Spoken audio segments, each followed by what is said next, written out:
Hello anime lovers, നമ്മളിന്ന് കാണാൻ പോകുന്നത് വൺ പീസ് അലാബസ്റ്റ സാഗയിലെ 62ാമത്തെ എപ്പിസോഡ് മുതൽ 135ാമത്തെ എപ്പിസോഡ് വരെയാണ്. ഇതിലുള്ള ഫില്ലർ ആർക്ക് മുഴുവൻ ഒഴിവാക്കിയാൽ ഏറെക്കുറെ 60 എപ്പിസോഡാണ് ഇന്നത്തെ വീഡിയോയിലുള്ളത്. അതുകൊണ്ട് ഈ സാഗയിലുള്ള എല്ലാ ആർക്കും അതിലുള്ള ഓരോ എപ്പിസോഡ്സിനെ പറ്റിയുള്ള ഡീറ്റെയിൽസ് ഡിസ്ക്രിപ്ഷനിൽ ടൈം കോഡായിട്ട് കൊടുത്തിട്ടുണ്ട്. നിങ്ങൾക്ക് ഏത് ആർക്കാണോ കാണേണ്ടത് അത് കുറച്ചുകൂടി ഈസി ആവാൻ വേണ്ടിയാണ് അങ്ങനെ ചെയ്തത്. ജസ്റ്റ് ടൈം കോഡിലുള്ള സമയം ക്ലിക്ക് ചെയ്യുക, നിങ്ങൾക്ക് വേണ്ട ആർക്ക് കാണാം. സോ ഇതിന് മുൻപുള്ള വീഡിയോ നിങ്ങൾ കണ്ടിട്ടില്ലെങ്കിൽ താഴെ ഡിസ്ക്രിപ്ഷനിലും മുകളിൽ ഐക്കാർഡിൽ ലിങ്ക് കൊടുക്കുക. പെട്ടെന്ന് പോയിട്ട് കാണാൻ ശ്രമിക്കുക. അതുപോലെ പുതിയ പുതിയ ക്യാരക്ടേഴ്സിനെ ഇൻട്രൊഡ്യൂസ് ചെയ്യുന്നുണ്ട്.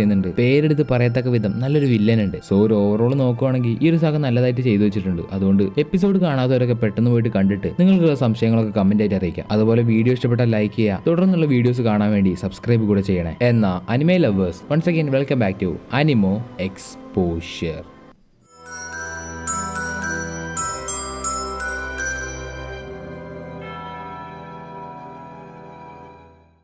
ലൂഫിയും ടീമും റെഡ് ലൈനിലൂടെ കയറി ഗ്രാൻഡ് ലൈനിലേക്ക് പോകാനുള്ള ഒരു ഭാഗമുണ്ട്. ആ ഒരു സ്ഥലത്തിനെ നമുക്ക് റിവേഴ്സ് മൗണ്ടൻ എന്ന് വിളിക്കാം. അതായത് റെഡ് ലൈനിലൂടെ കയറി ഗ്രാൻഡ് ലൈനിലേക്ക് ഇറങ്ങുന്ന ആ ഒരു ഭാഗം, ആ ഒരു പോയിന്റിനെ അല്ലെങ്കിൽ ആ ഒരു ഭാഗത്തിന് നമുക്ക് റിവേഴ്സ് മൗണ്ടൻ എന്ന് പറയാം. സോ ഇതിൽ ആദ്യത്തെ ആർക്കിന്റെ പേര് റിവേഴ്സ് മൗണ്ടൻ ആർക്ക് എന്നാണ്. ഇപ്പോഴാ റിവേഴ്സ് മൗണ്ടൻ ഇറങ്ങി വരുന്ന ലൂഫിയും ടീമും അവിടെ വെച്ചൊരു തിമിംഗലത്തിനെ കണ്ടു. വെറും സാധാ തിമിംഗലമല്ല, അവരെക്കാൾ ഒരുപാട് വലുതായിട്ടുള്ള ഒരു തിമിംഗലം. ഈ ഒരു തിമിംഗലത്തിന്റെ പേരാണ് ലബൂൺ. ലബൂൺ അത്ര വലിയ പ്രശ്നക്കാരനൊന്നുമല്ല, സാധാ ഒരു തിമിംഗലം. ഇപ്പൊ നമ്മുടെ ലൂഫിക്ക് അതിനെ കണ്ടിട്ട് ഒരുപാട് ഇഷ്ടപ്പെട്ടു. അതുകൊണ്ട് അവൻ അതിന്റെ കണ്ണിനിട്ട് കുത്തി. ഇപ്പൊ ഇത്രയും നേരം വെറുതെ ഇരുന്ന തിമിംഗലം അവരെല്ലാവരും വിഴുങ്ങുന്നു. അങ്ങനെ അകത്തേക്ക് എത്തുന്ന ലൂഫിയും ടീമും കാണുന്നത് ആ തിമിംഗലത്തിന്റെ അകത്തൊരു വീട്. ആ വീട്ടിലൊരാളുണ്ട്, അയാളുടെ പേരാണ് ക്രോക്കസ്. ഈ തിമിംഗലത്തിന്റെ അകത്ത് ഇത്രയും വലിയ സെറ്റപ്പ് വന്നത് എങ്ങനെയാണെന്ന് ലൂഫിയും ടീമും അവരോട് ചോദിക്കുമ്പോൾ അയാൾ ലബൂണിന്റെ കഥ പറയുന്നു. പണ്ട് ഒരുപാട് വർഷങ്ങൾക്ക് മുമ്പ്, ഏകദേശം 50 വർഷങ്ങൾക്ക് മുമ്പ്, അന്ന് ഈ റിവേഴ്സ് മൗണ്ടനെ ചുറ്റിപ്പറ്റി ഈ ക്രോക്കസ് ഇവിടെയൊക്കെ തന്നെ ഉണ്ട്. ആ സമയത്ത് ഗ്രാൻഡ് ലൈനിലേക്ക് പോയിക്കൊണ്ടിരിക്കുന്ന ഒരു പൈററ്റ് ക്രൂവിന്റെ കൂടെ ഉണ്ടായിരുന്ന ഒരു പെറ്റാണ് ഈ ലബൂൺ. ഗ്രാൻഡ് ലൈൻ വളരെ ഡേഞ്ചറസ് ആയതുകൊണ്ട് ലബൂണിന് ഒരിക്കലും അവിടെ സർവൈവ് ചെയ്യാൻ കഴിയില്ല. അതുകൊണ്ട് ഞങ്ങൾ ഗ്രാൻഡ് ലൈനിലേക്ക് പോയി തിരിച്ചു വരുന്ന സമയത്ത് നിന്നെയും കൂടെ കൂട്ടാമെന്ന് പറഞ്ഞ് ലബൂണിനെ ക്രോക്കസിന്റെ അടുത്ത് ഏൽപ്പിച്ചിട്ട് അവര് പോയി. പക്ഷെ അന്ന് പോയവര് ഇതുവരെ തിരിച്ചു വന്നിട്ടില്ല. കഴിഞ്ഞ 50 വർഷമായിട്ട് ഈ ഒരു കാലം അത്രയും ലബൂൺ അവന്റെ തല വെച്ച് ആ റെഡ് ബാളിനെ ഇടിച്ചുകൊണ്ടേയിരുന്നു. അതായത് കഴിഞ്ഞ 50 വർഷമായിട്ട് ലബൂൺ ആ റെഡ് ബാൾ ഇടിച്ചുകൊണ്ടേയിരിക്കുകയാണ്. ഈ ഒരു കാരണം കൊണ്ട്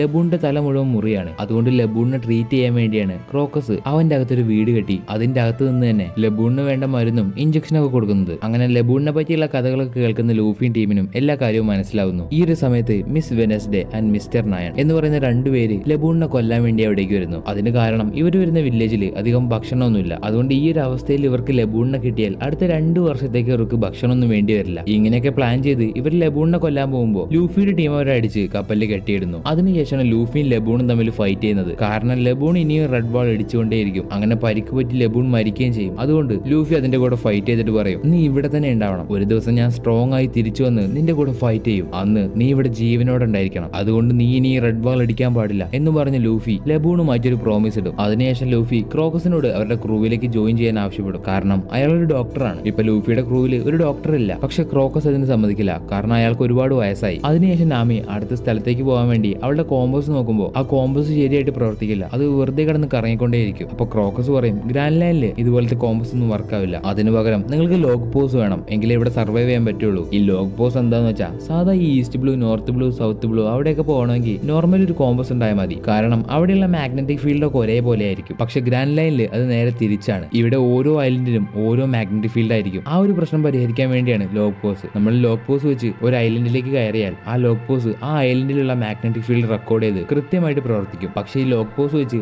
ഒരു ഐലൻഡിൽ നിന്ന് മറ്റൊരു ഐലൻഡിലേക്ക് പെട്ടെന്ന് പോകാൻ കഴിയില്ല. കാരണം അടുത്ത ഐലൻഡിന്റെ മാഗ്നറ്റിക് ഫീൽഡ് ഇത് റെക്കോർഡ് ചെയ്യണമെങ്കിൽ കുറച്ച് സമയം എടുക്കും. അതുകൊണ്ട് തൽക്കാലം നമ്മൾ ഏത് ഐലൻഡിലാണ് ഇരിക്കുന്നത് ആ ഐലൻഡിൽ തന്നെ ഇരിക്കണം. പക്ഷെ ലോഗ് പോസ് റെക്കോർഡ് ആയി കഴിഞ്ഞാൽ അടുത്ത ഐലൻഡിലേക്ക് പെട്ടെന്ന് പോകാൻ കഴിയും. പക്ഷെ ലോഗ് പോസ് പോലെയുള്ള മറ്റൊരു സാധനം കൂടെ ഈ ഗ്രാൻഡ് ലൈനിലുണ്ട്. അതിന്റെ പേരാണ് ഇറ്റേണൽ പോസ്. സാധാ ലോഗ് പോസിൽ ഓരോ ഐലൻഡിലേക്കും പോകുമ്പോൾ അടുത്ത ഐലൻഡ് റെക്കോർഡ് ചെയ്യാൻ വേണ്ടി കുറച്ച് സമയം എടുക്കും. പക്ഷെ ഇത് അങ്ങനെയല്ല. ഇതിൽ ഓൾറെഡി ഒരു ഐലൻഡിന്റെ മാഗ്നറ്റിക് ഫീൽഡ് റെക്കോർഡ് ചെയ്ത് വെച്ചിട്ടുണ്ടാവും. നമ്മളിനി ഗ്രാൻഡ് ലൈനിന്റെ ഏതൊരു ഭാഗത്താണെങ്കിലും ഈ ഇറ്റേണൽ പോസ് വെച്ച് നമുക്ക് പോകേണ്ട സ്ഥലത്തേക്ക് പെട്ടെന്ന് പോകാൻ കഴിയും. പക്ഷേ ഓരോ ഐലൻഡിനും ഓരോ ഇറ്റേണൽ പോസ് ആണ്. അത് പെർമനന്റ് ആയിട്ട് അതിൽ സെറ്റ് ചെയ്ത് വെച്ചിട്ടുണ്ടാവും. ഒരു ഇറ്റേണൽ പോസ് വെച്ച് അതിൽ എഴുതി വെച്ചിട്ടുള്ള ഐലൻഡിലേക്ക് മാത്രമേ പോകാൻ സാധിക്കുള്ളൂ. അല്ലാതെ മറ്റൊരു ഐലൻഡിലേക്ക് പോകാൻ കഴിയില്ല. മറ്റൊരു ഐലൻഡിലേക്ക് പോകണമെങ്കിൽ ആ ഐലൻഡിന്റെ ഇറ്റേണൽ പോസ് കിട്ടണം. സോ ഇങ്ങനെയൊക്കെയാണ് കോമ്പസിനെ പറ്റിയുള്ള കാര്യങ്ങൾ. ഇപ്പൊ ക്രോക്കസ് അയാളുടെ കയ്യിലുണ്ടായിരുന്ന ഒരു ലോഗ് പോസ് ലൂഫി ആൻഡ് ടീമിന് കൊടുത്തു. കാരണം അവർക്ക് ഇനി ഇവിടെ സർവൈവ് ചെയ്യണമെങ്കിൽ ഈ ലോഗ് പോസ് ആവശ്യമാണ്. അതറിഞ്ഞിട്ടാണ് ക്രോക്കസ് അയാളുടെ കയ്യിലുള്ള ലോഗ് പോസ് അവർക്ക് കൊടുത്തത്. അതിനുശേഷം മിസ് വെനസ്ഡേയും മിസ്റ്റർ നയൻ അവരോട് പറയും, നിങ്ങൾ പോകുന്ന വഴിക്ക് ഞങ്ങളെ വിസ്കി പീക്ക് ഐലൻഡ് എന്ന് പറയുന്ന ഒരു സ്ഥലത്ത് ഇറക്കി വിട്ടാൽ മതി. അങ്ങനെ ഇനി ഇവർ പോകുന്നത് വിസ്കി പീക്ക് ഐലൻഡിലേക്കാണ്. അവിടേക്ക് ഇവർ എത്തുന്നതിന് മുന്നേ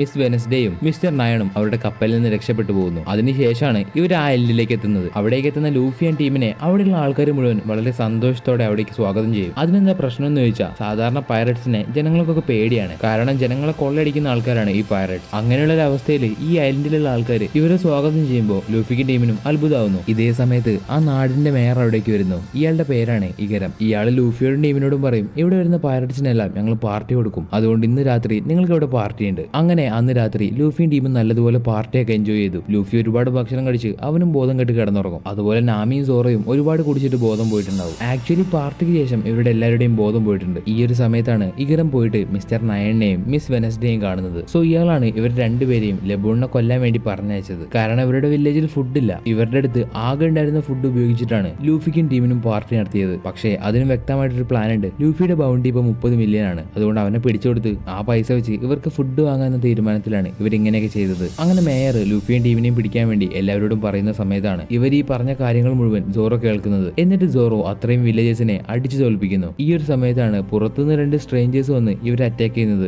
അതായത് ആ വില്ലേജേഴ്സിനെ. ഇവരുടെ പേരാണ് മിസ് വാലന്റൈൻ ആൻഡ് മിസ്റ്റർ 5. ഇവർ രണ്ടുപേരും ഡെവിൾ ഫ്രൂട്ട് യൂസേഴ്സ് ആണ്. അതിൽ മിസ്റ്റർ 5ന്റെ പവർ അവൻ എന്തിൽ തൊട്ടാലും അത് എക്സ്പ്ലോഡ് ചെയ്യാൻ കഴിയും. അതായത് അവൻ ഒരാളെ തൊട്ടാൽ പോലും അത് പൊട്ടിത്തെറിക്കും. അതുപോലെ മിസ് വാലന്റൈന്റെ പവർ അവൾക്ക് അവളുടെ ബോഡിയിലെ വെയിറ്റ് കൂട്ടാൻ കഴിയും. അതിന് എത്ര വേണമെങ്കിലും ടൺ കണക്കിന് വെയിറ്റ് വേണമെങ്കിലും ആക്കാൻ കഴിയും. ഇപ്പോൾ ഇവർ രണ്ടുപേരും ചേർന്ന് മേയറുടെ ടീമിനെ അറ്റാക്ക് ചെയ്യുന്നു. എന്നിട്ട് അവർ മേയറോട് പറയും, നിങ്ങൾ ബൊറോക് വർക്സിന്റെ നിയമങ്ങൾ തെറ്റിച്ചു, അതുപോലെ നിങ്ങൾ ബോസിന്റെ പേര് കണ്ടുപിടിച്ചു, അതുകൊണ്ട് ഞങ്ങൾ നിങ്ങളെ കൊല്ലാൻ പോവാണ് എന്ന് പറഞ്ഞവര് മേയറെയും അവന്റെ ടീമിനെ അറ്റാക്ക് ചെയ്യുന്നു. ഇതൊക്കെ കണ്ട് കിളി വാരി നിൽക്കുന്ന സോറോയോട് മേയർ അവരെന്ന് സഹായിക്കാൻ വേണ്ടി ആവശ്യപ്പെടും. എന്ത് സഹായം എന്ന് വെച്ചാൽ മിസ് വെനസ്ഡേയെ അലാബസ്റ്റ കിങ്ഡത്തിൽ കൊണ്ടുപോയി എത്തിക്കണം. ഇയാളിത് പറയുന്ന സമയത്ത് അവിടെ നാമി ഉണ്ടാവും. നാമി അയാളോട് പറയും, ഞങ്ങളിത് വെറുതെ ഒന്നും ചെയ്തു തരില്ല, ഞങ്ങൾക്ക് പൈസ വേണം. പൈസ കൊടുക്കാന്ന് അയാളും സമ്മതിക്കുന്നു. ഇപ്പൊ ഉറക്കം എണീക്കുന്ന ലൂഫി അവിടെയുള്ള മിസ്റ്റർ 5നെയും മിസ് വാലന്റൈനെയും അടിച്ചു തോൽപ്പിക്കുന്നു. ഇതേ സമയത്ത് മിസ് വെനസ്ഡേ അവളുടെ ശരിക്കുള്ള പേര് വിവി ആണെന്ന് അവർക്ക് പറഞ്ഞു കൊടുക്കും. ഇപ്പൊ മേയർ വിവിയുടേതുപോലെ വേഷം മാറും. കാരണം അവരെ അറ്റാക്ക് ചെയ്യാൻ വേണ്ടി ഇനിയും കുറെ പേര് വരും. അതുകൊണ്ട് അവരുടെയൊക്കെ ശ്രദ്ധ തിരിക്കാനായിട്ട് മേയർ ആ ഡ്രസ് ഇട്ട് ഒരു കപ്പൽ കയറി പോകുന്നു. പെട്ടെന്നാണ് ആ കപ്പൽ പൊട്ടിത്തെറിച്ചത്. ഇപ്പൊ ലൂഫിയും ടീമും വിവിയെ വിളിച്ചുകൊണ്ട് കപ്പലിൽ പോയിക്കൊണ്ടിരിക്കുന്ന സമയത്ത് അവരുടെ കപ്പലിലേക്ക് നിക്കോ റോബിൻ എന്ന് പറയുന്ന ഒരു പെണ്ണ് വന്ന് കയറുന്നു. അവളെ കാണുന്ന വിവിക്ക് മനസ്സിലാവും അവളൊരു ബൊറോക് വർക്കിന്റെ മെമ്പർ ആണെന്ന്. ഇപ്പൊ റോബിൻ അവരോട് പറയും, നിങ്ങൾ ഇനി നിങ്ങളുടെ ഈ ലോക്ക് പോസ്റ്റ് വെച്ച് പോകുന്നത് ലിറ്റിൽ ഗാർഡൻ എന്നൊരു ഐലൻഡിലേക്കാണ്. പക്ഷെ അവിടേക്ക് നിങ്ങൾ പോകരുത്. കാരണം ഞങ്ങളുടെ കുറെ ആൾക്കാർ അവിടെ ഉണ്ട്. അതുകൊണ്ട് ഞാൻ ഈ തരുന്ന ഇന്റർണൽ പോസ്റ്റ് വെച്ച് നിങ്ങൾക്ക് ഞങ്ങളുടെ ആൾക്കാരില്ലാത്ത ഒരു സേഫ് ആയിട്ടുള്ള സ്ഥലത്തേക്ക് പോവാം. ഇതൊക്കെ കേൾക്കുന്ന വിവിക്കും ഒന്നും മനസ്സിലാവില്ല. കാരണം അവരുടെ ഒരു എനിമിയാണ് അവർക്കിപ്പോ സഹായിച്ചുകൊണ്ടിരിക്കുന്നത്. എന്നിട്ട് വിവി ലൂഫിയോട് പറയും, ഇവള് നല്ലവളല്ലാന്ന്. അത് കേട്ട ലൂഫി പറയും, ഞങ്ങൾക്ക് ഈ ഇന്റർണൽ പോസ്റ്റിന്റെ ആവശ്യമൊന്നുമില്ല, ഞങ്ങളുടെ കയ്യിലുള്ള ലോക്ക് പോസ്റ്റ് വെച്ച് ഞങ്ങൾ അടുത്ത സ്ഥലത്തേക്ക് തന്നെ പോകും. അത് കേൾക്കുന്ന റോബിൻ ആവട്ടെ അവിടെ നിന്ന് പോകുന്നു. സോ ഇനി നമ്മുടെ ലൂഫിയും ടീമും അടുത്തായിട്ട് പോകുന്നത് ലിറ്റിൽ ഗാർഡൻ എന്നൊരു ഐലൻഡിലേക്കാണ്. അവിടേക്ക് അവർ പോയിക്കൊണ്ടിരിക്കുമ്പോൾ വിവി അവളെ പറ്റിയുള്ള എല്ലാ കാര്യങ്ങളും അവരോട് പറയാൻ തുടങ്ങി. അവൾ അലാബസ്റ്റ കിങ്ഡത്തിന്റെ രാജകുമാരിയാണ് പ്രിൻസസ് വിവി. ഇപ്പോൾ അലാബസ്റ്റയിൽ ഒരു യുദ്ധം നടക്കുന്നുണ്ട്. ആരൊക്കെയാന്ന് വെച്ചാൽ രാജാവിന്റെ സൈനിക പടയും അതുപോലെ ജനങ്ങൾ റിബൽ ആർമി എന്ന് പറയുന്ന ഒരു ആർമിയെ ക്രിയേറ്റ് ചെയ്തിട്ടുണ്ട്. അങ്ങനെ ഇവർ രണ്ടുപേരും ചേർന്നിട്ടാണ് ഇപ്പോൾ അലാബസ്റ്റയിൽ യുദ്ധം നടക്കുന്നത്. ഇതിനെല്ലാം കാരണം ക്രോക്കോഡൈൽ എന്ന് പറയുന്ന ഒരു വാർലോഡാണ്. പക്ഷെ ഇതിന്റെ പുറകിലുള്ളത് ഇവനാണെന്ന കാര്യമൊന്നും ആർക്കും അറിയില്ല. ജനങ്ങളുടെ മനസ്സിൽ ക്രോക്കോഡൈൽ ഒരു നല്ലവനാണ്, അവർക്കെല്ലാം സഹായം ചെയ്യുന്ന ഒരു ദൈവം. പക്ഷേ ഇതിന്റെ എല്ലാം പുറകിൽ ഇവനാണെന്ന് വിവി കണ്ടുപിടിച്ചു. അതുകൊണ്ടാണ് വിവിയെ കൊല്ലാൻ വേണ്ടി കുറെ ആൾക്കാരെ അവൻ പറഞ്ഞയച്ചത്. ക്രോക്കോഡൈലിനെ പറ്റിയുള്ള എല്ലാ കാര്യങ്ങളും അലാബസ്റ്റയിലെ രാജാവിനെ അറിയിക്കണം, അതായത് അവളുടെ അച്ഛനെ അറിയിക്കണം. അതിനുവേണ്ടിയാണ് വിവി അലാബസ്റ്റയിലേക്ക് പോകുന്നത്. ഈ ക്രോക്കോഡൈല് ബൊറോക് വർക്സ് എന്ന ഒരു ഓർഗനൈസേഷൻ സ്റ്റാർട്ട് ചെയ്തിരുന്നു. അതിലുള്ള ആൾക്കാർ മുഴുവൻ ഡെവിൾ ഫ്രൂട്ട് യൂസേഴ്സ് ആണ്. സോ വിവി സത്യങ്ങളെല്ലാം കണ്ടുപിടിക്കാൻ വേണ്ടി ഈ ബൊറോക് വർക്സിൽ പോയി ഒരു സ്പൈ ആയി ജോലി ചെയ്തു. അങ്ങനെയാണ് ഈ യുദ്ധത്തിനെല്ലാം കാരണം ക്രോക്കോഡൈൽ ആണെന്ന് വിവിക്ക് മനസ്സിലാവുന്നത്. സോ ഇനി ക്രോക്കോഡൈലിന് എപ്പോ വേണമെങ്കിലും വിവിയെ കൊല്ലാം. അതിൽ നിന്ന് അവളെ രക്ഷിച്ച് അലാബസ്റ്റയിലേക്ക് എത്തിക്കേണ്ട കടമ ഇനി ലൂഫി ആൻഡ് ടീമിനാണ്. അതുപോലെ ഈ വിവിയുടെ കൂടെ കാറു എന്ന് പറയുന്ന ഒരു പെറ്റ് കൂടെ ഉണ്ട്. ഇതിന് ഞാനിപ്പോ പറയാൻ കാരണം ഈ പെറ്റും ഒരു ഇമ്പോർട്ടന്റ് ക്യാരക്ടറാണ്. നോക്കി വെച്ചോ. ഇപ്പൊ ഇവരുടെ കഥ ഇവിടെ നടക്കുമ്പോൾ മറ്റൊരു ഭാഗത്ത് കോബിയെയും ഹെൽമിപ്പോയെയും കാണിക്കുന്നു. അവർ രണ്ടുപേരും ഷെൽ ടൗണിലെ മറൈൻ ഹെഡ് ക്വാർട്ടേഴ്സിലാണുള്ളത്. പണ്ട് രണ്ടുപേരും ശത്രുക്കളായിരുന്നെങ്കിലും പതിയെ പതിയെ രണ്ടുപേരും ഒരുമിച്ചു. ഇപ്പൊ ഹെൽമിപ്പോയ്ക്ക് അവന്റെ ഇപ്പോഴുള്ള ഈ ഒരു ലൈഫ് തീരെ ഇഷ്ടമില്ല. കാരണം പണ്ട് അവന്റെ അച്ഛന്റെ പവർ വെച്ച് അവൻ ഒരുപാട് തോന്നിയ കാണിച്ചു കൂട്ടിയിട്ടുണ്ട്. അതൊക്കെയാണ് അവൻ മിസ് ചെയ്യുന്നത്. അപ്പൊ കോബി അവനെ നോക്കി പറയും, നീ ഇങ്ങനെ ഒരിക്കലും തളർന്നിരിക്കാൻ പാടില്ല, നമ്മൾ മനസ്സ് വെച്ചാൽ നമുക്ക് എന്തും ചെയ്യാൻ കഴിയും എന്നൊക്കെ പറഞ്ഞ് കോബി അവനെ മോട്ടിവേറ്റ് ചെയ്യുന്നു. ഈ ഒരു സമയത്താണ് അവിടേക്ക് മറൈനിലെ വൈസ് അഡ്മിറൽ ആയിട്ടുള്ള ഗാർപ്പും അദ്ദേഹത്തിന്റെ അസിസ്റ്റന്റ് ബോഗാർഡും വരുന്നത്. രണ്ടുപേരെയും നല്ലതുപോലെ നോക്കി വെച്ചോ കഥയിലേക്ക് വേണ്ട മെയിൻ ക്യാരക്ടറാണ്. സോ ഇവർ രണ്ടുപേരും ഇവിടേക്ക് വരുന്ന സമയത്താണ് മോർഗൻ ആ സ്ഥലത്ത് നിന്ന് രക്ഷപ്പെട്ടു പോകാൻ ശ്രമിക്കുന്നത്. അവനെ തടയാൻ വേണ്ടി കോബിയും ഹെൽമിപ്പോയും ഒരുപാട് ശ്രമിക്കുന്നുണ്ടെങ്കിലും അവരെയൊക്കെ മറികടന്ന് മോർഗൻ അവിടെ നിന്ന് രക്ഷപ്പെടുന്നു. പക്ഷേ മോർഗനെ പിടിക്കാൻ വേണ്ടി ഹെൽമിപ്പോയും കോബിയും കാണിച്ച ധൈര്യം അത് ഗാർപ്പിന് ഒരുപാട് ഇഷ്ടമായി. അതുകൊണ്ട് അവർക്ക് രണ്ടുപേർക്കും ഇനി ഗാർപ്പ് ട്രെയിനിങ് കൊടുക്കും. ഇവിടെ ലൂഫിയും ടീമും ലിറ്റിൽ ഗാർഡൻ എന്ന ആ ഐലൻഡിലേക്ക് എത്തി. നേരത്തെ റോബിൻ പറഞ്ഞതുപോലെ ആ ഐലൻഡിലെ ബൊറോക് വർക്കിന്റെ 2 മെമ്പേഴ്സ് ഉണ്ട്. മിസ്റ്റർ 3 മിസ് ഗോൾഡൻ വീക്ക് എന്ന് പറഞ്ഞ 2 പേരാണ് അവിടെയുള്ളത്. ഇപ്പൊ ഇവർക്ക് ലൂഫി അവിടെ എത്തി എന്നുള്ള കാര്യം അറിയിച്ചുകൊണ്ട് ഒരു ലെറ്റർ അയക്കും. അത് അയച്ചത് ക്രോക്കോഡൈലാണ്. ഇവർക്ക് പോലും ക്രോക്കോഡൈൽ ആരാന്ന് അറിയില്ല. ക്രോക്കോഡൈൽ അവന്റെ സ്വന്തം ഐഡന്റിറ്റി മറച്ചു വെച്ചിരിക്കുകയാണ്. ആകെ ക്രോക്കോഡൈൽ ആരാന്ന് അറിയുന്ന 2 പേരേ ഉള്ളൂ. ഒന്ന് വിവിയും ഒന്ന് റോബിനും. ഇവിടെ ലിറ്റിൽ ഗാർഡനിലേക്ക് കയറുന്ന ലൂഫിയും ടീമിനും ഇനി അടുത്തൊരു സ്ഥലത്തേക്ക് പോകണമെങ്കിൽ അവരുടെ ലോക്ക് പോസ് അടുത്ത സ്ഥലത്തിന്റെ മാഗ്നറ്റിക് ഫീൽഡ് റെക്കോർഡ് ചെയ്യണം. അങ്ങനെ റെക്കോർഡ് ചെയ്യാൻ കുറെ സമയമെടുക്കും. ഏകദേശം 1 വർഷം എടുക്കുമെന്ന് നാമി അവരോട് പറയുന്നു. സോ അത്രയും കാലമൊന്നും അവർക്ക് കാത്തു വെക്കാൻ കഴിയില്ല. അതുകൊണ്ട് ആ ഐലൻഡ് നടന്ന് കാണാമെന്ന് പറഞ്ഞ് അവർ ഓരോരോ ടീമായി ഓരോ ഭാഗത്തേക്ക് പിരിയുന്നു. ഇങ്ങനെ പോകുന്ന ഇവര് കാണുന്നത് ഒരുപാട് ഡൈനോസേഴ്സിനെയാണ്. ലോകത്ത് നിന്ന് പണ്ടേ നശിച്ചുപോയ ഡിനോസർ ഇപ്പോഴും ഇവിടെ ജീവിച്ചിരിപ്പുണ്ട്. അത് മാത്രമല്ല ഇവിടെ 2 വലിയ ജയൻസും ജീവിച്ചിരിപ്പുണ്ട്. അവരുടെ പേരാണ് ഡോറി ആൻഡ് ബ്രോഗി. ഇവരെ 2 പേരെയും വഴി പിരിഞ്ഞു പോകുന്ന ലൂഫിയുടെ ടീം കണ്ടുമുട്ടുന്നു. ഇങ്ങനെ ഇരിക്കുമ്പോഴാണ് അവിടെയുള്ള ഒരു അഗ്നിപർവ്വതം പൊട്ടുന്നത്. ഈ സൗണ്ട് കേട്ട 2 ജയൻസും ഓടി വന്ന് ഫൈറ്റ് ചെയ്യാൻ തുടങ്ങി. ഇങ്ങനെ ഫൈറ്റ് ചെയ്യുന്നത് ഇവർ ഇന്നോ ഇന്നലെ തുടങ്ങിയതല്ല. കഴിഞ്ഞ 100 വർഷങ്ങളായിട്ട് ഇങ്ങനെ അഗ്നിപർവ്വതം പൊട്ടുന്ന സൗണ്ട് കേട്ട് ഇവർ അങ്ങോട്ടും ഇങ്ങോട്ടും ഫൈറ്റ് ചെയ്യും. ഇതുവരെ ഇവര് 23,000 തവണ ഫൈറ്റ് ചെയ്തിട്ടുണ്ട്. പക്ഷേ ഇതിൽ ഒറ്റൊരു ഫൈറ്റിൽ പോലും ആരും ജയിച്ചിട്ടില്ല. എല്ലാ ഫൈറ്റും ഡ്രോയിലാണ് അവസാനിച്ചത്. ഇവർ വരുന്നു, ഫൈറ്റ് ചെയ്യുന്നു, തിരിച്ചു വീട്ടിലേക്ക് പോകുന്നു. അങ്ങനെ ഇവിടെ മിസ്റ്റർ 3 ലൂഫിയെ പിടിക്കുന്നതല്ലാതെ ഇവർക്ക് ഈ ജയൻസിനെയും പിടിക്കണം. അതുകൊണ്ട് ഒരു പിടിക്ക് 2 പക്ഷി എന്ന രീതിയിൽ ഒരു പ്ലാൻ ഇടും. അവൻ ഈ ജയന്റ് ആയിട്ടുള്ള ഡോറി കുടിക്കുന്ന ഡ്രിങ്കിൽ ഒരുപാട് ബോംബ് മിക്സ് ചെയ്യും. അതായത് ബോംബ് വെക്കും. ഇപ്പൊ ഈ കാര്യമൊന്നും അറിയാത്ത ഡോറി അവൻ ആ ഡ്രിങ്ക് എടുത്ത് കുടിക്കുന്നു. ഡോറി അത് കുടിച്ചതും അവന്റെ വായിൽ വെച്ച് തന്നെ അത് പൊട്ടിത്തെറിച്ച് അവൻ ഒരുപാട് പരിക്കുപറ്റുന്നു. ഇപ്പൊ ഈ കാര്യങ്ങളൊക്കെ ചെയ്തത് ലൂഫി ആണെന്ന് കരുതി ഡോറി ലൂഫിയെ അറ്റാക്ക് ചെയ്യും. പക്ഷെ ലൂഫി അല്ലാതെ ചെയ്തതെന്നും പറഞ്ഞ് ലൂഫി ഡോറിയെ കാര്യങ്ങൾ പറഞ്ഞ് മനസ്സിലാക്കുന്നു. എന്നാൽ ഈ സമയത്താണ് അടുത്തൊരു അഗ്നിപർവ്വതം പൊട്ടുന്നത്. അങ്ങനെ 2 ജയൻസും പോയി ഫൈറ്റ് ചെയ്ത് അതിൽ ബ്രോഗി ജയിച്ചു. ഇതേ സമയത്താണ് അവിടേക്ക് മിസ്റ്റർ 3 വരുന്നത്. അയാൾ വന്ന ഉടനെ അവന്റെ പവർ ഉപയോഗിച്ച് ബ്രോഗിയെ പിടിച്ചു. അവന്റെ ഒരു ഡെവിൾ ഫ്രൂട്ടിന്റെ പവറാണ്. അവന് മെഴുക് ഉപയോഗിച്ച് എന്ത് വേണമെങ്കിലും ചെയ്യാൻ കഴിയും. ഇനി ഒരാളെ പിടിക്കണമെങ്കിൽ പിടിക്കാം, കാരണം അത്രയും സ്ട്രോങ് ആണ് ആ മെഴുക്. ഇപ്പൊ മിസ്റ്റർ 3 ബ്രോഗിയെ പിടിച്ചതല്ലാതെ വിവി, നാമി, സോറോ ഇവരെ 3 പേരെയും പിടിച്ച് മെഴുക് പ്രതിമകളാക്കാൻ തുടങ്ങി. ഈ ഒരു സമയത്ത് അവിടേക്ക് മിസ്റ്റർ 5ഉം മിസ് വാലന്റൈനും വരുന്നു. സോ അവിടെ ഇപ്പൊ മുഴുവൻ ബൊറോക്ക് വർക്സിലെ 4 പേരുണ്ട്. സോ ഇനി 4 പേരുടെ കൂടെ ഫൈറ്റ് ചെയ്യുന്നത് ലൂഫിയും ഊസോപ്പുമാണ്. അവസാനം ഈ ഒരു ഫൈറ്റില് ലൂഫിയും ഊസോപ്പും ചേർന്ന് അവരെ 4 പേരെയും തോൽപ്പിക്കുന്നു. അങ്ങനെ അവരെ എല്ലാവരെയും രക്ഷപ്പെടുത്തി. അതുപോലെ ആ ജയൻസിന്റെ ഇടയിലുള്ള പ്രശ്നവും മാറി. ഇവിടെ ഇത്രയും ഫൈറ്റ് നടക്കുമ്പോൾ അവിടെ ഒരാൾ മാത്രം ഉണ്ടായിരുന്നില്ല. അത് സാഞ്ചിയാണ്. സാഞ്ചി കാട്ടിലേക്ക് പോയി ഒരു ഡൈനോസറിനെ കൊന്നിട്ട് അതിനെ കറി വെക്കാൻ വേണ്ടി അവരുടെ ഷിപ്പിന്റെ അടുത്തേക്ക് കൊണ്ടുവന്നു. എന്നിട്ട് അവന്റെ ക്രൂമേറ്റ്സ് വരുന്നത് വരെ അവിടെ കാത്തിരുന്നു. ഇങ്ങനെ കുറെ സമയമായിട്ടും അവിടേക്ക് ആരും വരാത്തതുകൊണ്ട് സാഞ്ചി കാട്ടിലൂടെ ഇറങ്ങി നടക്കുന്നു. അങ്ങനെ നടന്നു പോകുന്ന സാഞ്ചി അവിടെ വെച്ച് മിസ്റ്റർ 3യുടെ ഒരു ബേസ് കണ്ടു. സാഞ്ചി അതിന്റെ അകത്തേക്ക് കയറിയിരുന്ന് കുറച്ചു നേരം വെയിറ്റ് ചെയ്യുമ്പോൾ മിസ്റ്റർ 3ക്ക് ഒരു കോൾ വരും. അത് വിളിക്കുന്നത് മറ്റാരുമല്ല, ക്രോക്കോഡൈലാണ്. എന്നിട്ട് ക്രോക്കോഡൈൽ ചോദിക്കും, നിനക്ക് തന്ന ജോലി നീ തീർത്തോ? അത് കേട്ട് സാഞ്ചി പറയും, അതൊക്കെ ഞാൻ തീർത്തു. സത്യത്തിൽ ക്രോക്കോഡൈൽ മിസ്റ്റർ 3ക്ക് കൊടുത്ത മിഷനാണ് ലൂഫിയെയും അവന്റെ ക്രൂവിനെയും പിടിക്കുന്നത്. ഇപ്പൊ സാഞ്ചി പറഞ്ഞത് കേട്ട് ക്രോക്കോഡൈൽ എല്ലാം വിശ്വസിക്കും. അതായത് ലൂഫിയുടെ ടീം തോറ്റുപോയെന്ന് വിചാരിക്കും. എന്നിട്ട് ക്രോക്കോഡൈൽ സാഞ്ചിയോട് പറയും, നിനക്ക് ഞാനൊരു ഇറ്റേണൽ പോസ്റ്റ് അവിടേക്ക് സെൻഡ് ചെയ്തിട്ടുണ്ട്. അത് ഉപയോഗിച്ച് നീ അലാബസ്റ്റ കിങ്ഡത്തിലേക്ക് വരണം. അവിടെയാണ് ഇനി നിന്റെ അടുത്ത മിഷൻ എന്നൊക്കെ പറഞ്ഞ് ക്രോക്കോഡൈൽ ആ കോള് കട്ട് ചെയ്യുമ്പോൾ അവിടേക്ക് ഇറ്റേണൽ പോസുമായിട്ട് 2 പേര് വരുന്നു. അവരെ കാണുന്ന സാഞ്ചി എന്ത് ചെയ്യുന്ന വെച്ചാൽ 2നെ അടിച്ചിട്ട് ആ ഇറ്റേണൽ പോസ് അവനെടുത്തു. ഇപ്പൊ ലൂഫിക്ക് ടീമിനും അലാബസ്റ്റ കിങ്ഡത്തിലേക്ക് പോകാനുള്ള ഇറ്റേണൽ പോസ് കിട്ടി. അവർക്ക് ഇനി സ്ട്രെയിറ്റ് ആയിട്ട് അലാബസ്റ്റ കിങ്ഡത്തിലേക്ക് എത്താം. അതിനുശേഷം ഡോറിയും ബ്രോഗിയും ലൂഫിയെയും ടീമിനെയും ഇവിടെ നിന്ന് പുറത്തേക്ക് എത്തിക്കാൻ വേണ്ടി സഹായിക്കും. കാരണം ഈ ഒരു ഐലൻഡ് വിട്ട് പുറത്തേക്ക് പോകുന്ന സമയത്ത് അവിടെ ഒരു ഗോൾഡൻ ഫിഷ് ഉണ്ടാവും. അത് ഇവർ അറ്റാക്ക് ചെയ്യുന്നതാണ് ഡോറിയും ബ്രോഗിയും അവരോട് പറഞ്ഞത്. സോ അവർ 2 പേരും പറഞ്ഞതുപോലെ ആ ഗോൾഡൻ ഫിഷ് അവർ അറ്റാക്ക് ചെയ്യാൻ വരുമ്പോൾ അതിനെ അവർ 2 പേരും ചേർന്ന് കൊന്നിട്ട് ലൂഫിയും ടീമിനെയും പുറത്തേക്ക് പോകാൻ വേണ്ടി സഹായിക്കുന്നു. ശേഷം അടുത്തതായിട്ട് ഇവരിനി പോകുന്നത് ഡ്രം ഐലൻഡിലേക്കാണ്. ആ ഒരു സ്ഥലത്തേക്ക് ഇവർ അറിഞ്ഞുകൊണ്ട് പോകുന്നതല്ല, ഒരു കാര്യത്തിന് വേണ്ടി അവരവിടേക്ക് എത്തിപ്പെടുന്നതാണ്. അതെന്താണെന്ന് ഞാൻ പറഞ്ഞുതരാം. ലിറ്റിൽ ഗാർഡിന് ശേഷം ഇവർ നേരെ അലാബസ്റ്റയിലേക്കാണ് പോകുന്നത്. കാരണം അവർക്കിനി അവിടെ എത്താൻ വേറെ ഒന്നും വേണ്ട. അവിടേക്ക് എത്താനുള്ള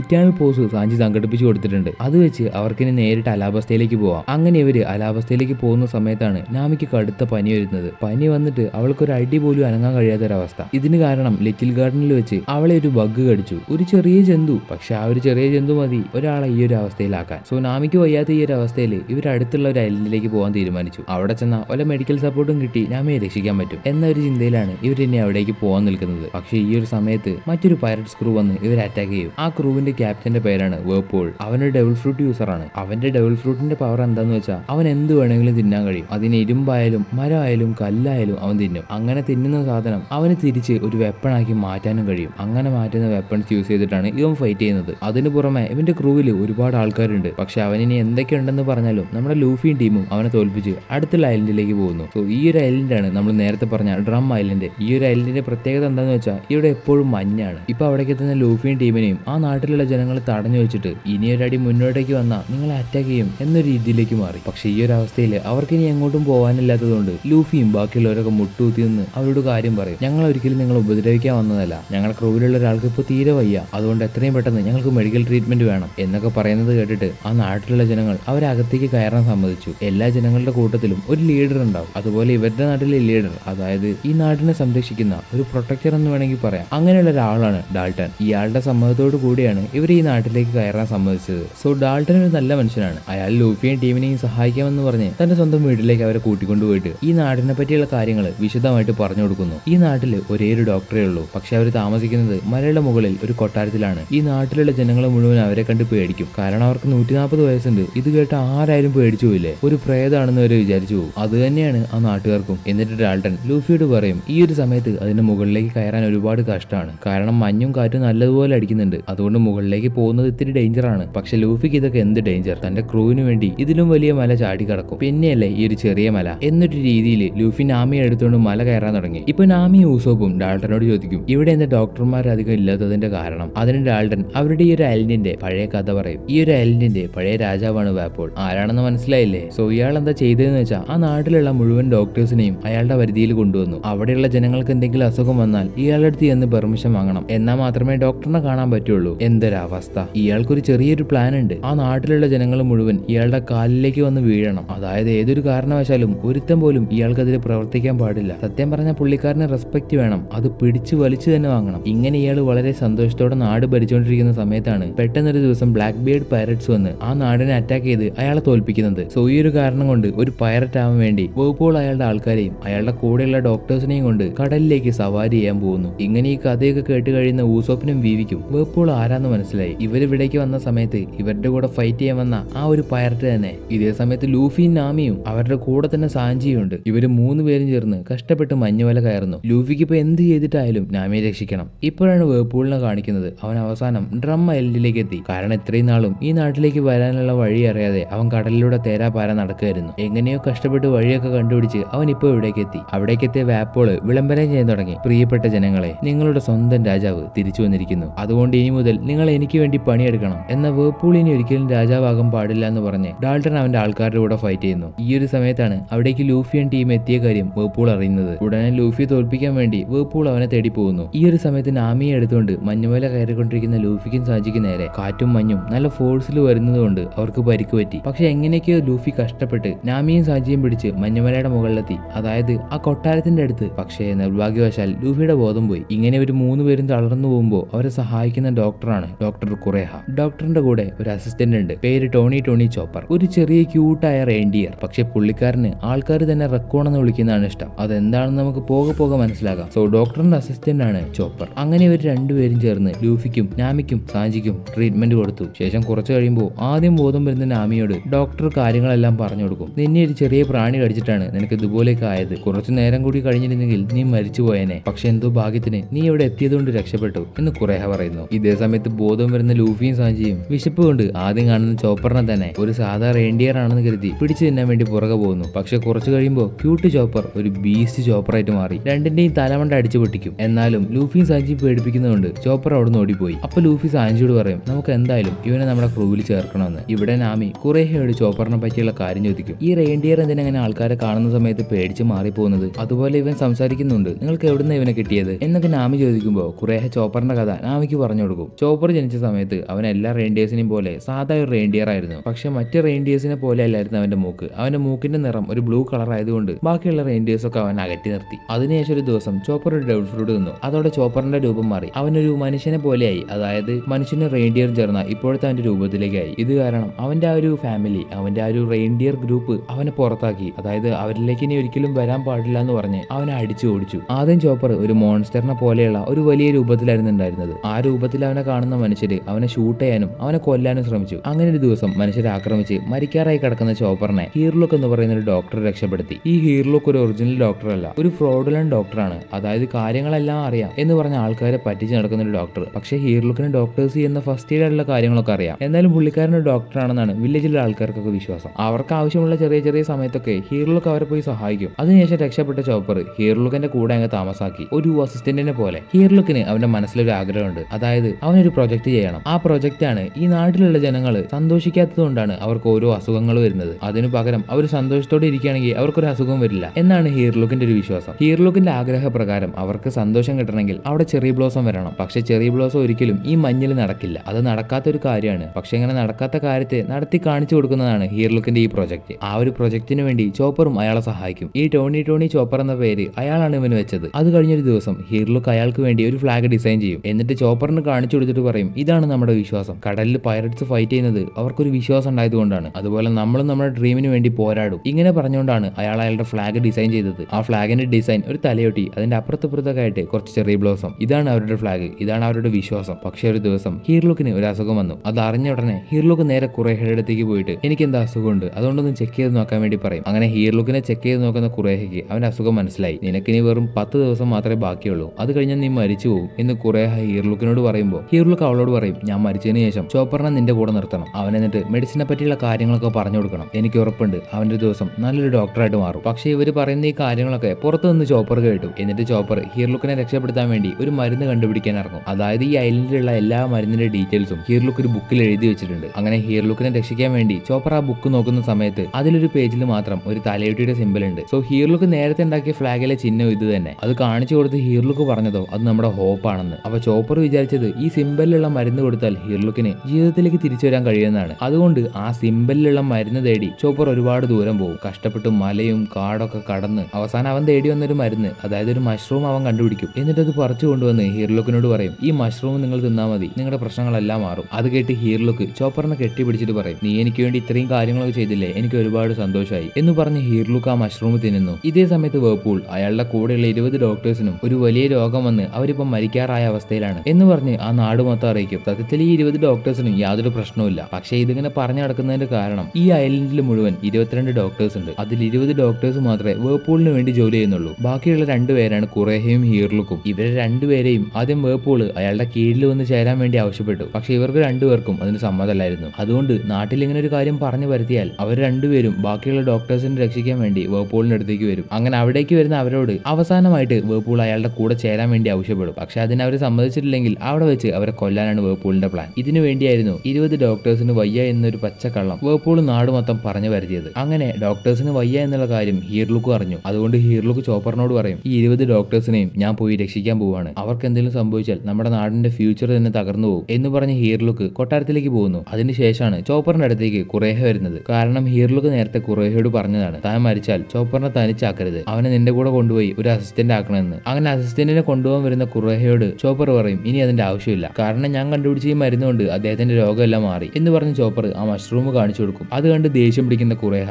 ചോപ്പറിനെ അടിക്കും. നീ എന്തു പണിയാടാ ചെയ്തു വെച്ചത്, നീ കൊടുത്തത് മരുന്നല്ല, അത് വിഷമാണ്, അതുകൊണ്ട് ഇനി കുറച്ച് സമയം കൊണ്ട് അവൻ മരിച്ചു പോകും. അത് കേൾക്കുന്ന ചോപ്പർ വിഷമിക്കും. കാരണം തന്റെ കൈകൊണ്ടാണ് ഹീർലുക്ക് ഇത്ര പെട്ടെന്ന് മരിക്കാൻ പോകുന്നത് എന്നൊരു കാര്യം ആലോചിച്ച്. ഹീർലുക്കിന് അത് വിഷമാണെന്ന് അറിയാം, എന്തായാലും മരിക്കാൻ പോവാണ്. സോ ചോപ്പറിനെ സങ്കടപ്പെടുത്തിയിട്ട് മരിക്കേണ്ടെന്ന് കരുതിയിട്ടാണ് അയാൾ അത് വാങ്ങി തിന്നത്. ഇവിടെ കൊട്ടാരത്തിലേക്ക് എത്തിയ ഹീർലുക്കിനോട് വാപ്പോൾ അവന്റെ പ്ലാൻ എന്താണെന്ന് പറയും. നീ എന്റെ കൂടെ വന്ന് ചേരുന്നതാണ് നിനക്ക് നല്ലത്, അല്ലെങ്കിൽ നിന്നെ ഞാൻ കൊല്ലും. പക്ഷെ ഹീർലുക്ക് അത് അക്സെപ്റ്റ് ചെയ്യില്ല. എന്നിട്ട് ഹീർലുക്ക് പറയും, ഞാൻ എന്തായാലും കുറച്ചു നേരം കഴിയുമ്പോൾ മരിക്കും, എന്നാലും ഞാൻ നിന്റെ കൂടെ വന്ന് ചേരില്ല എന്ന് പറഞ്ഞ് ഹീർലുക്ക് അവന്റെ കയ്യിലുള്ള എക്സ്പ്ലോസീവ് പുറത്തെടുക്കും. അതായത് കെമിക്കൽ ബോംബ്. അവന്റെ കയ്യിൽ വെള്ളം പോലെ ഒരു കെമിക്കൽ ബോംബ് ഉണ്ട്. അതെടുത്ത് അവൻ കുടിക്കും. ഉടനെ ഹീർലുക്ക് അവിടെ വെച്ച് തന്നെ പൊട്ടിത്തെറിച്ച് മരിക്കുന്നു. ഇതേ സമയത്താണ് അവിടേക്ക് ചോപ്പർ വന്ന് ഈ കാര്യങ്ങളൊക്കെ കണ്ടത്. ഉടനെ അവൻ അവന്റെ പഴയ ബീസ്റ്റ് രൂപത്തിലേക്ക് മാറി വേൾപൂളിനെ അറ്റാക്ക് ചെയ്യാൻ തീരുമാനിക്കും. പക്ഷെ അന്ന് വേൾപൂളിന്റെ സോൾജേഴ്സിൽ ഡാൾട്ടൺ ഉണ്ടായിരുന്നു. അവനൊരു ഡബിൾ ഫ്രൂട്ട് യൂസറാണ്. അവന്റെ പവർ എന്താന്ന് വെച്ചാൽ അവനൊരു മൃഗമായിട്ട് മാറാൻ കഴിയും. അതൊരു കാളയായിട്ടാണ്. അതായത് ചോപ്പറിന്റെ കാര്യം തന്നെ എടുക്കുമ്പോൾ അവൻ ഡബിൾ ഫ്രൂട്ട് തിന്നപ്പോൾ അവന് മനുഷ്യന്റെ ക്വാളിറ്റീസും മനുഷ്യനെ പോലെ സംസാരിക്കാനും നടക്കാനും ചിന്തിക്കാനും കഴിഞ്ഞു. അതുപോലെയാണ് ഡാൾട്ടന്റെ കാര്യവും. അവൻ ഓൾറെഡി ഒരു മനുഷ്യനാണ്. അതിന്റെ കൂടെ ഒരു മൃഗത്തിലേക്ക് മാറാനുള്ള ഡബിൾ ഫ്രൂട്ട് തിന്നപ്പോൾ അവൻ ആ മൃഗത്തിന്റെ ക്വാളിറ്റീസ് കൂടി കിട്ടി. അവന് മാറാൻ പറ്റുന്നത് ഒരു കാളയുടെ രൂപത്തിലേക്കാണ്. സോ അതിന്റേതായ പവർ ഡാൾട്ടൻ ഉണ്ട്. ഇപ്പൊ വാപ്പോളിനെ അറ്റാക്ക് ചെയ്യാൻ വരുന്ന ബീസ്റ്റ് ചോപ്പറിനെ ഡാൾട്ടൻ അവന്റെ കാളയുടെ രൂപത്തിലേക്ക് മാറി ഒരുപാട് തല്ലും. എന്നിട്ട് ഡാൾട്ടൻ അവനെ തടഞ്ഞു നിർത്തിയിട്ട് പറയും, നീ അകത്തേക്ക് പോകരുത്, നീ അവിടേക്ക് പോയാൽ നിന്നെ വാപ്പോള് കൊല്ലും. ഹീർലുക്ക് അവന്റെ ജീവൻ കൊടുത്തത് നിന്നെ രക്ഷിക്കാൻ വേണ്ടിയാണ്, അതുകൊണ്ട് മര്യാദയ്ക്ക് ഞാൻ പറഞ്ഞതുപോലെ നീ ഇവിടുന്ന് പോണം എന്ന് പറഞ്ഞ ഡാൾട്ടൻ ചോപ്പറിനെ അവിടുന്ന് പറഞ്ഞയക്കും. അത് കഴിഞ്ഞ് ഡാൾട്ടൻ അവന് ഹീർലുക്കിന് ഒരുപാട് ഇഷ്ടമാണ്. കാരണം ആൾക്കാരുടെ കയ്യിൽ നിന്ന് പൈസ വാങ്ങാതെയാണ് ഹീർലുക്ക് ഓരോ സഹായം അവർക്ക് ചെയ്തു കൊടുക്കുന്നത്. അവർക്ക് വേണ്ട മെഡിക്കൽ ട്രീറ്റ്മെന്റ് ഒക്കെ ഹീർലുക്ക് ചെയ്തു കൊടുക്കും. അതുകൊണ്ട് തന്നെ ഡാൾട്ടന് ഹീർലുക്കിന് ഒരുപാട് ഇഷ്ടമായിരുന്നു. പക്ഷെ ഡാൾട്ടൻ കാരണമാണ് ഹീർലുക്ക് മരിച്ചത് എന്ന കുറ്റബോധത്തിൽ ഡാൾട്ടൻ വാപ്പോളിന്റെ അടുത്തേക്ക് ചെന്ന് അവന്റെ ജോലി രാജിവെക്കും. ഡാൾട്ടൻ വാപ്പോളിന്റെ ഒരു റോയൽ ഗാർഡായിരുന്നു. ആ ഒരു പൊസിഷനിൽ നിന്നാണ് ഡാൾട്ടൻ ഇപ്പോൾ രാജിവെച്ചത്. ഈ ഒരു കാരണം കൊണ്ട് വാപ്പോൾ ഡാൾട്ടനെ കുറെ കാലം ജയിലിലടയ്ക്കും. അതിനുശേഷമാണ് അവിടേക്ക് ബ്ലാക്ക് ബിയർഡ് പൈററ്റ്സ് വന്ന് അവിടെയുള്ള ജനങ്ങളെ ആക്രമിച്ചതും വാപ്പോളിനെ തോൽപ്പിച്ചതും. അങ്ങനെ വാപ്പോൾ ഒരു പൈററ്റ് ആവാൻ വേണ്ടി കടലിലേക്ക് പോയി. ചോപ്പർ ആണെങ്കിൽ കുറേഹയുടെ കൂടെ ചേർന്ന് കഴിഞ്ഞ 6 വർഷം അസിസ്റ്റന്റ് ആയിട്ട് ജോലി ചെയ്തു. അങ്ങനെ കുറേഹയ്ക്ക് അറിയുന്ന എല്ലാ കാര്യങ്ങളും ചോപ്പറിനും അറിയാം. ചോപ്പർ ഒരു സ്കിൽഫുൾ ആയിട്ടുള്ള ഡോക്ടറാണെന്ന് വേണമെങ്കിൽ പറയാം. ഇപ്പൊ കുറേഹ